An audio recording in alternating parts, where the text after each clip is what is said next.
감사합니다. 오늘은 메시야와 메시라는 제목의 말씀을 나누겠습니다. 우리 아까 불렀던 찬송 고요한 밤 거룩한 밤 1절만 조용히 반주 없이 조용히 한번 불러보겠습니다. 고요한 밤 거룩한 밤 어둠에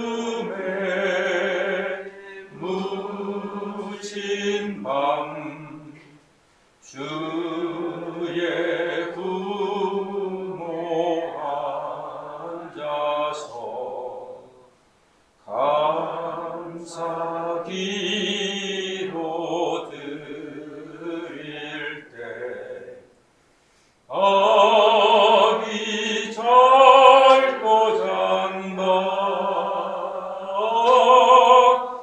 아기 잘도 잔다. 아멘. 이 찬송은 부를 때마다 예수님에 대한 그리움, 예수님과의 추억을 떠올리게 하는 아름다운 찬송입니다. 불광동의 한 군고구마 장사가 가게 좌판대 앞에 이런 글귀를 써놓고 장사를 합니다.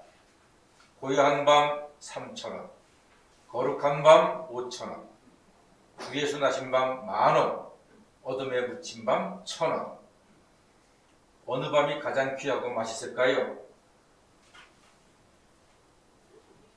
주 예수 나신 밤이 가장 맛있고 비싼 밤입니다. 그 맛은 어떨까요? 은혜롭고 평화롭고 달콤하고 사랑스러운 주 예수 나신 밤. 이 밤을 여러분 마음 보따리에 하나씩 가득히 채우시고 받아가시기를 간절히 소망합니다. 값 없이 돈 없이 믿음으로 주 예수 나신 밤을 가득히 받아가시기를 바랍니다. 천사들이 목자들에게 주 예수 나신 밤을 추천했습니다. 아기 예수님은 세상에 오셨습니다. 그런데요, 이 아기 예수님은 성령으로 잉태가 되셨습니다. 아버지가 아닌 성령으로 잉태가 되었습니다. 왜 그럴까요? 왜? 세상 죄인들의 죄를 대신 감당하는 십자가의 제물이 되기 위해서는 죄가 없으셔야 했습니다. 그래서 흠없이 처녀의 몸에 성령으로 잉태가 된 예수님이 메시아로 세상에 오셨습니다. 아니, 어떻게 아버지가 없이 성령으로 잉태가 될 수 있나 궁금하시잖아요. 사람으로서는 할 수 없으되 하나님으로서는 다 하실 수 있음을 믿습니다.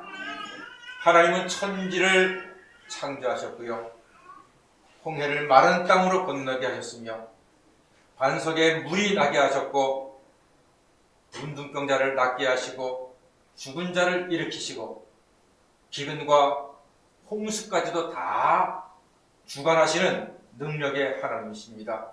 그 능력의 하나님은 못하실 일이 없기에 능히 처녀의 몸에 성령으로 잉태하는 놀라운 역사를 세상에 나타내셨습니다. 하나님은 우리를 사랑하십니다. 그래서 온 백성에게 미칠 큰 기쁨의 좋은 소식을 우리에게 주셨습니다. 그 소식은 아기 예수님의 탄생 소식입니다. 그 소식은 영원한 사랑의 소식입니다. 하나님은요, 한 번도 우리를 포기하신 적이 없습니다. 금년에도 성탄절이 우리에게 왔음은 하나님이 우리를 결코 포기하지 않으신다는 가장 확실한 증거입니다. 지난주에 월드컵이 끝났습니다. 아르헨티나와 프랑스가 결승전에서 너무너무 재미있고 멋진 경기를 했습니다. 그 중에 누가 제일 잘했습니까? 예, 메시가 제일 잘했습니다. 정말로 잘했습니다. 이번에요, 전 세계인들이 메시를 응원했습니다. 아르헨티나를 응원한 게 아니라 메시를 응원했습니다. 심지어 결승 상대인 프랑스에서도 자국 나라보다 오히려 메시를 응원한 사람이 많았다고 합니다. 여러분, 메시의 친구들은 메시를 뭐라고 부릅니까? 메시야! 라고 부르겠지요. 아주 보통 이름이 아닙니다. 메시는요, 지금으로부터 6년 전 2016년도에 국가대표를 은퇴했었습니다. 그 당시 남미에서 하는 축구 시합이 있었거든요. 코파 아메리카 컵이라고. 결승전에서 메시가 페널티킥을 찼는데 공중으로 날려버렸어요. 그래가지고 졌거든요. 그러니까 미안해가지고 저는 앞으로 국가대표를 하지 않겠습니다 하고 탁 내려놔 버렸습니다. 그랬더니요, 아르헨티나에 난리가 났습니다. 학생들, 청년들, 군인들, 공무원들, 간호사들, 의사들, 학교 선생님들, 남녀노소 할 것 없이 메시는 돌아오라고 국가대표 해야 된다고 얼마나 난리를 피웠는데, 그 중에 결정적으로 한 시골 초등학교의 여교사가 메시에게 편지를 썼습니다. 제가 그 편지를 입수를 했는데, 제가 그 편지가 좀 길지만 간단하게 요약을 했습니다. 한번 잘 들어보세요. 이 편지 때문에 메시가 다시 국가대표로 돌아왔습니다. 안녕하세요, 메시님. 저는 아무리 노력해도 당신을 향한 아이들의 존경심을 따를 수가 없습니다. 그런데 아이들이 지금 포기하는 영웅을 보고 있습니다. 아이들에게 승리만 가치 있다고 가르치지 마세요. 당신이 어릴 때 성장 호르몬 결핍이라는 희귀병으로 고통스러운 주사를 오랫동안 맞으며 자란 것을 알고 있습니다. 실제로 메시 집은 대단히 가난했거든요.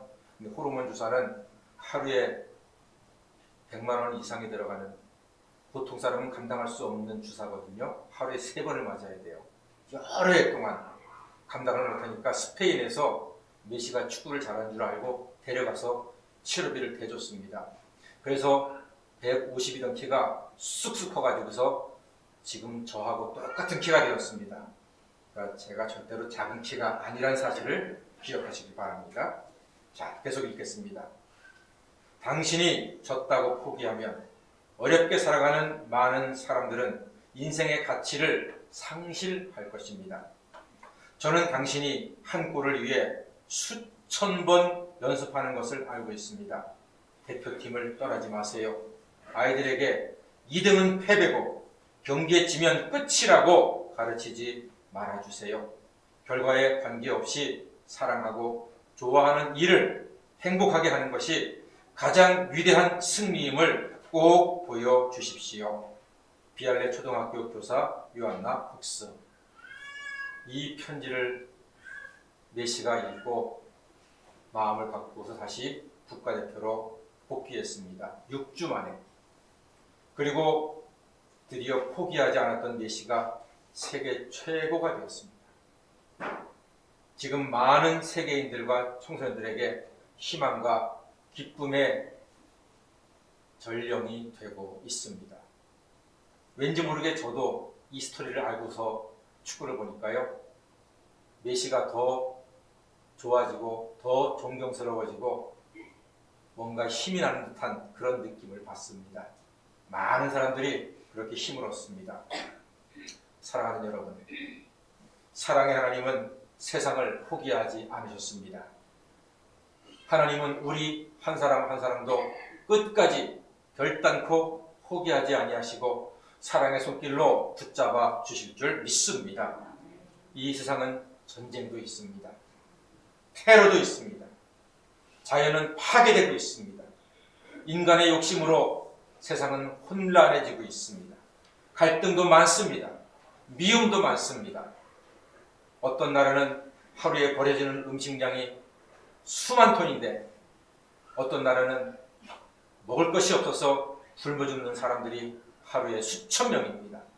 이런 세상에 지금 우리가 살고 있습니다. 불합리한 세상입니다. 그러나 하나님께서는 세상을 포기하지 아니하시고 금년에도 아기 예수님의 탄생인 성탄절을 우리에게 허락하셔서 우리의 구주 예수 메시아이신 예수님을 바라보고 예수님을 믿도록 다시 한번 새 힘을 우리에게 허락해 주고 계십니다. 예수님은 죄와 사망과 지옥의 권세와 싸워서 이기고 우리를 구원해 주셨습니다. 예수님은 우리에게 소망과 기쁨과 생명도 주셨습니다. 메시는 아르헨티나 청소년들에게 희망이 되었고 메시아는 온 인류에게 희망이 되셨습니다. 여러분, 예수와 메시아가 만나면 어떨까요? 예수님과 메시가 만나면 재미있지 않겠습니까? 예수님께서 메시를 뭐라고 부를까요? 메시아라고 부르겠지요. 그럼 메시는 예수님을 뭐라고 부를까요? 메시아시군요 라고 부르겠지요. 재미있는 장면이 될 것 같습니다. 예수님, 아기 예수로 오신 우리 메시아께서는 온 우주에서 유일하게 우리에게 생명을 주고 소망을 주는 영웅이 되셨습니다. 메시는 축구로 한 시대의 영웅이 되었지만 메시아 예수는 당신의 십자가에 흘리신 보혈로 영원히 모든 사람들의 죄의 영웅이 되어 주셨습니다. 아르헨티나는 메시로 말미암아 승리의 축제가 지금도 계속되고 있습니다. 승리한 그날은 아르헨티나의 국경일이 되었습니다. 우리는 구원의 메시아이신 예수 그리스도를 영원히 기뻐하며 찬양하며 경배하며 예수와 함께하는 이 기쁨의 축제, 승리의 축제를 성탄절만이 아니라 매일 날마다 기뻐하며 누리는 하나님의 자녀로 살아가시게 되기를 주의 이름으로 간절히 축원합니다. 아멘. 기도하겠습니다. 사랑의 하나님, 어둡고 절망스러운 세상에 구원의 빛으로 아기 예수님을 보내주셨으니 우리는 그 예수님과 함께 험한 세상에서 예수님의 이름과 예수님의 능력으로 승리하며 살아갈 수 있도록 인도하여 주시옵소서. 예수님의 이름으로 기도드립니다. 아멘.